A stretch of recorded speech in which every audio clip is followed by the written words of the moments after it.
Legacy. There's power in your name. Power in your name. McDonald's is a last name.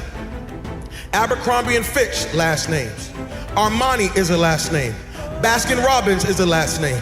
Chrysler is a last name. Fisher Price, Gucci, Hennessy, Harley Davidson, Hilton, Honda, Kohl's, Kraft Foods, Lowe's Movie Theater, Marriott is a last name. Maybach is a last name. Nordstrom is a last name. Pillsbury is a last name. Porsche is a last name. Procter & Gamble, 2 last names. Rolls Royce, Charles Rolls, Henry Royce, last names. Turner Broadcast System, Ted Turner, last name. Versace, last name. Wells Fargo, Henry Wells, William Fargo, last name. Walgreens, last name. Wrigley's, last name. Welch's Grape Juice, last name. Here you are, you think you're buying a product. You are not buying a product, you're buying a name. You think you're wearing a product. Hey, look at this product. No, you're saying, look at this family. And what you don't know is while you making every family rich, you making yourself broke. So you done went to one family called Wells Fargo and got $200,000 so you can go to another family called Rolls Royce so you can give them money to get yourself a car so you can go back to the hood and see the Joneses and say, look at what I got. Meanwhile, Wells Fargo, their family's sitting up being rich, and Harley Davidsons and Rolls Royce are being rich, and the Joneses are sitting there holding up people's stuff saying, look at what we did and we broke. What if I told you that your blessing is attached to your name? That part of the reason why you're not wealthy yet is because you keep trying to make Yolanda wealthy. You keep trying to make Tasha wealthy. What if you made Johnson's wealthy? What if you started thinking about your kids? What if you started thinking about your legacy? What if God started dropping Canaan and opening up windows of heaven? Because now you're not just thinking about you, you're thinking kingdom.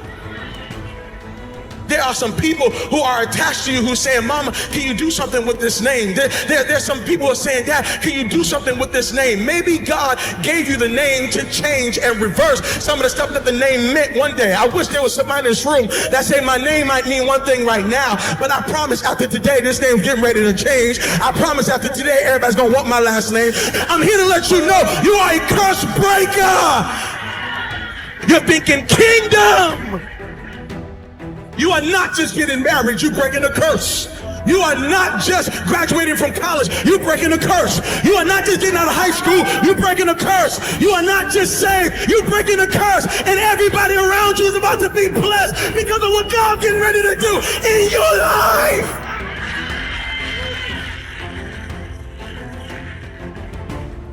I don't know what my name meant before I got here, but I know it's gonna mean before I leave. You got a legacy. Power in your name. A legacy is something that is passed down. It is your mark. It is your footprint in the earth. It is your contribution to the world. Your legacy is something that is passed down. It is your mark. It is your footprint in the earth. It is your contribution to the world. I don't care about legacy. I'm single. I don't care about legacy. I don't have no kids. I don't care about legacy. My family never cared about me. I don't care about them. My life is my own. Why do I need to even think about legacy? Well, here's the thing I have to say to you. The thing you need to know is this. You are leaving a legacy whether you want to or not. Everybody in this room is going to leave a legacy. The question is, are you going to be intentional about the legacy you're leaving? Are you actually going to be intentional, or are you just going to let anything be passed down, anything be given to others on your behalf?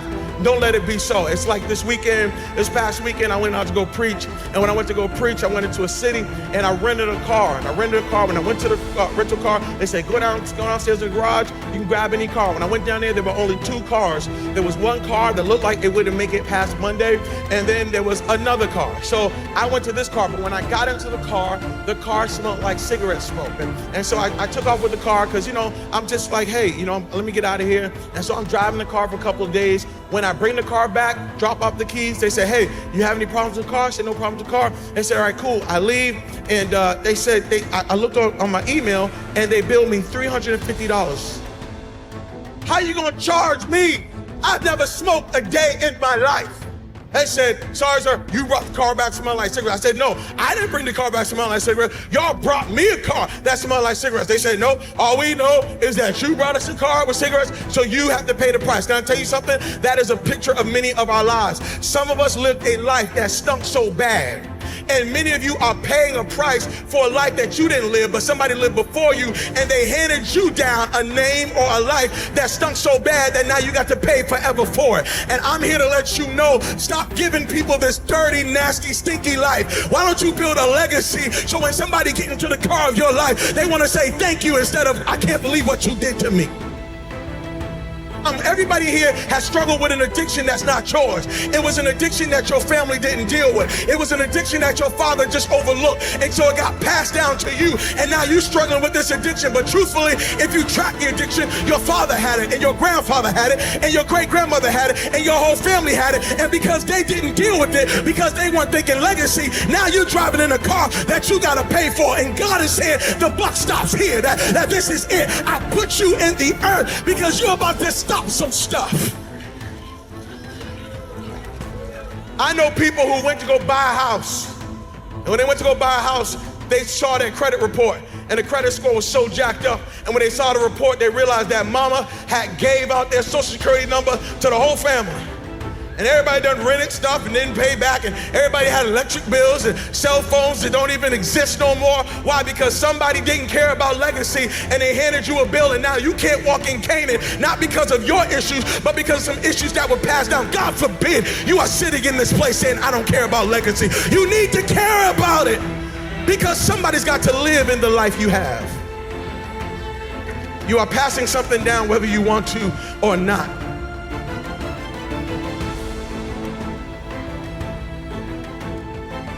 Why are you the only one who knows how to make that apple pie everybody love? Why are you the only one who knows how? So you mean to tell me, can't nobody else make that sweet potato pie recipe but you? So you're gonna just die and you're not gonna tell nobody what the secret was? Even Colonel Sanders left his secret. Now come on now. Even Colonel Sanders said, yeah, I make some good chicken, but when I'm gone, y'all gonna keep making it. What I'm saying to you is, why is it that you're the only one? So you own all this real estate and you didn't share that with nobody? You're not gonna tell nobody how to do that? You're the only successful marriage in your family. You're not gonna tell nobody. You're gonna hoard this information so you can be the only one who wins. You have lost. You have lost. You have lost. And I'm telling you that you are gonna have to look at your life and recognize that everything you are doing right now is having major and great impact.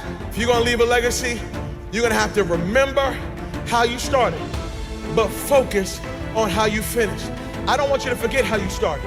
I don't want you to forget that Father wasn't there. I don't want you to forget some of the conditions that you were raised in. I don't want you to forget some of the rejection, some of the pain. No, I want you to remember how you started, but do not for 1 second let it dictate how you're gonna finish. There's somebody in this room saying, Pastor, I don't understand. I hear you, but this sermon got me all messed up.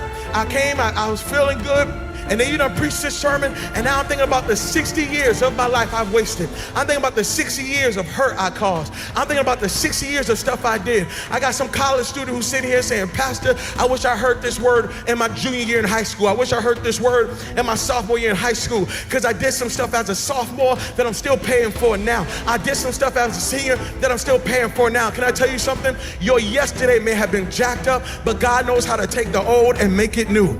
I came to preach to somebody today and let you know your first 60 years was jacked up, but your next 60 days, God says, I will turn it into such impact. I will give it such greatness that you won't even remember some of the stuff that you jacked up. Legacy is built now, but experienced later. If you are going to leave a legacy, you got to start building now. I'm talking to college students, okay? Don't wait. Oh, when I graduate, in 4 years, I'm just gonna live it up. And then when I graduate, I'm gonna be free. I'm gonna get serious about my life. Can I tell you something? I know 40-year-olds who are living under the consequence of things they did from 18 to 22. and they thought that when they left school that they left the issue, not realizing that the issue followed them all the way into their adulthood. I'm telling you that right now you are a builder. Right now you have to start building your life. Now you got to start building credit. Now you got to start building your finances. Now you got to think like a farmer. A farmer thinks sowing. I'm sowing seeds, realizing that I'm not going to reap this until later. Your last name is bigger than your first name. I don't care how you got your name, but you need to be living for your last name. Your first name is about you, but your last name is about us.